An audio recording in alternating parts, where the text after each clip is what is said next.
নমস্কার, আমি গার্গী। আমার চ্যানেলে আপনাদের সবাইকে স্বাগত। আশা করি আপনারা সবাই ভালো আছেন। আর আমি আজকে আবারও একটা নতুন রেসিপি নিয়ে চলে এসেছি। আজকে বানাবো স্যান্ডউইচ। তো ঘরে কিভাবে সুস্বাদুভাবে এবং চটজলদি স্যান্ডউইচ তৈরি করে ফেলা যায় সেটাই আজকে আমি আমার চ্যানেলে দেখাবো। তো চলুন রেসিপিটা শুরু করা যাক, আর আপনারাও সঙ্গে থাকুন। আজকের রেসিপিটা তৈরি করে নেওয়ার জন্য আমাদের এই ইনগ্রিডিয়েন্টসগুলো লাগবে। এখানে আমি আলুটাকে সেদ্ধ করে ম্যাশ করে নিয়েছি। এখানে ডিমটাকে সেদ্ধ করে একটুখানি চাকু দিয়ে কুচিয়ে নিয়েছি।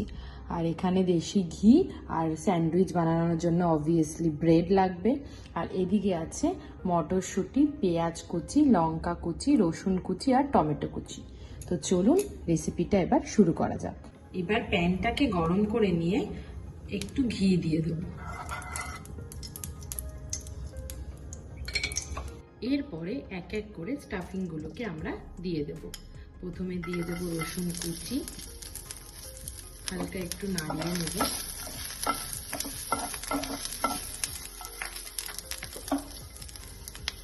তারপরে দিয়ে দেব লঙ্কা কুচি,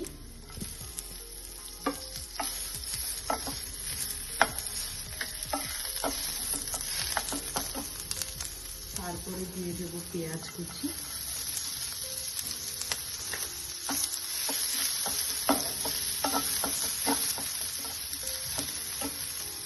এরপরে টমেটো,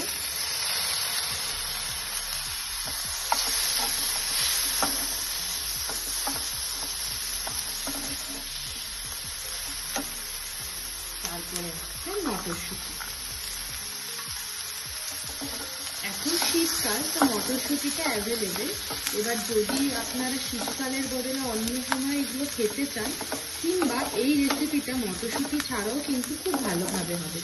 এই স্টেপটাতে আপনারা আপনাদের পছন্দ মতন সবজিও কিন্তু অ্যাড করতে পারেন, কিন্তু মনে রাখবেন সবজিগুলোকে একদম ফাইন চপড হতে হবে, নইলে কিন্তু স্টাফিংটা ভালোভাবে আপনারা করতে পারবেন না। তো এবার এগুলোকে ভালো করে নাড়িয়ে নেব। ভালো করে নাড়িয়ে নিয়ে একটুখানি নুন দিয়ে দেব। নুন দিয়ে আবারও একটু ভালো করে নাড়িয়ে নেব।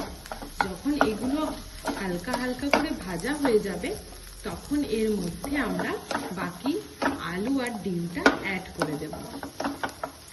তো এটাকে আরো মোটামুটি ধরুন 1 মিনিট মতো নাড়াতে হবে। এদিকে 1 মিনিট হয়ে গেছে।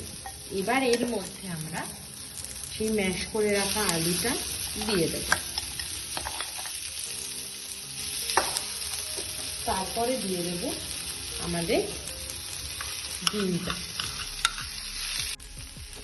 ডিমটাকে আপনারা একটু গোটা গোটাই, মানে ধরুন এরকম ভাবে হালকা করেই কেটে নেবেন চাকু দিয়ে, ম্যাশ করবেন না। ম্যাশ করলে কিন্তু টেস্টটা একটু অন্যরকম হয়ে যাবে। তো ডিমটা সেদ্ধ করার পরে ডিমটাকে ছাড়িয়ে নিয়ে তারপরে এরকম চাকু দিয়ে হালকা হালকা এরকম করে পিস পিস করে নেবেন। এবার এটাকে ভালো করে নাড়িয়ে নিয়ে সবকিছু একসাথে যেন মিক্স হয়ে যায়, এরকম ভাবে করতে হবে। এগুলো একটুখানি ভাজা ভাজা হয়ে গেলে তারপরে অল্প একটু পরিমাণ মতো নুন দিয়ে দেবেন। নুন দিয়ে এটাকে আবারও একটু ভালো করে নাড়িয়ে নেবেন। দেখুন আমাদের স্টাফিং পুরো রেডি। এবার নেক্সট স্টেপের দিকে যাওয়া যাক। এবার একটা ব্রেড নিয়ে আমরা স্টাফিংগুলোকে দিয়ে দিলাম। স্টাফিংটাকে একটু বেশি করে দিয়ে দেবেন যাতে পুরো ফিলিং হয়।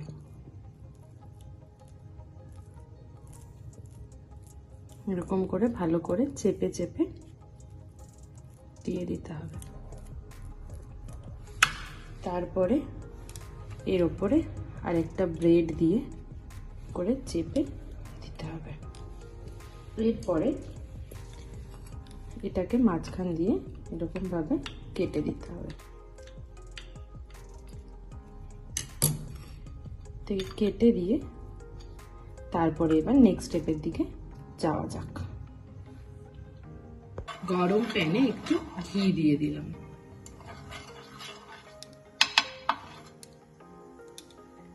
তারপরে ব্রেডগুলোকে এর মধ্যে দিয়ে দিচ্ছি। এবার এটাকে একবার এপিঠ আর তারপরে ওপিঠ করে ভেজে নেব। উপর দিয়ে আরেকটু ঘি দিয়ে দিলাম। আমি যেহেতু ঘিটা একটু বেশি পছন্দ করি, তাই আমি মোটামুটি সব তরকারিতেই বা সব কিছু আইটেমেই একটু ঘিটার ব্যবহার করি। আপনারা এই পুরো জিনিসটা বাটার দিয়েও করতে পারেন। এবার এটাকে উল্টে দেব।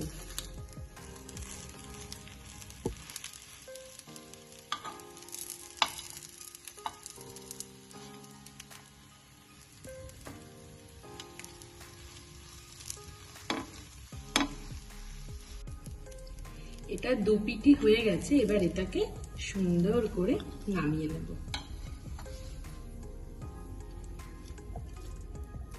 আমাদের স্যান্ডউইচ পুরো কমপ্লিট। এবার এর মধ্যে একটুখানি সস দিয়ে দিলাম। এবার এটা খাবার জন্য পুরো রেডি। এবার আপনারা এই স্যান্ডউইচে যদি মনে করেন সস খাবেন না, তাহলে কিন্তু এই স্যান্ডউইচটা সস ছাড়াও খুবই ভালো লাগবে। দেখুন কত সুন্দর ফিলিং হয়েছে। এবার এর মধ্যে আপনারা যদি আরো সবজি অ্যাড করতে চান সেটাও করতে পারেন, সেটাও খেতে খুব সুন্দর হবে। কিন্তু মাথায় রাখবেন এগুলো সবজিগুলোকে সব কিন্তু কুচি কুচি করেই দিতে হবে আর হালকা সটে করে নিতে হবে।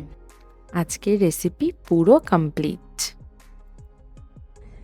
তো আপনারা দেখে নিলেন কিরকম ভাবে চট জলদি করে আমি স্যান্ডউইচটা বানিয়ে নিলাম। তো আপনারাও বাড়িতে ট্রাই করবেন, আশা করি আপনাদেরও ভালো লাগবে। তো আজকে এটুকুই। নেক্সট ভিডিওতে আপনাদের সাথে আবারও দেখা হচ্ছে। আর আমার সাথে এতক্ষণ থাকার জন্য আপনাদেরকে অনেক ধন্যবাদ। রেসিপিটা ভালো লেগে থাকলে লাইক করে দেবেন, শেয়ার করে দেবেন এবং কমেন্ট করে দেবেন। আর আমার চ্যানেলটিকে সাবস্ক্রাইবটা করেই দেবেন, কারণ এরকম ভালো ভালো রেসিপি তো আপনাদেরকে আরও দেখতে হবে, তাই না? তো চলুন আজকে এটুকুই। আপনাদেরকে অনেক ধন্যবাদ। টাটা।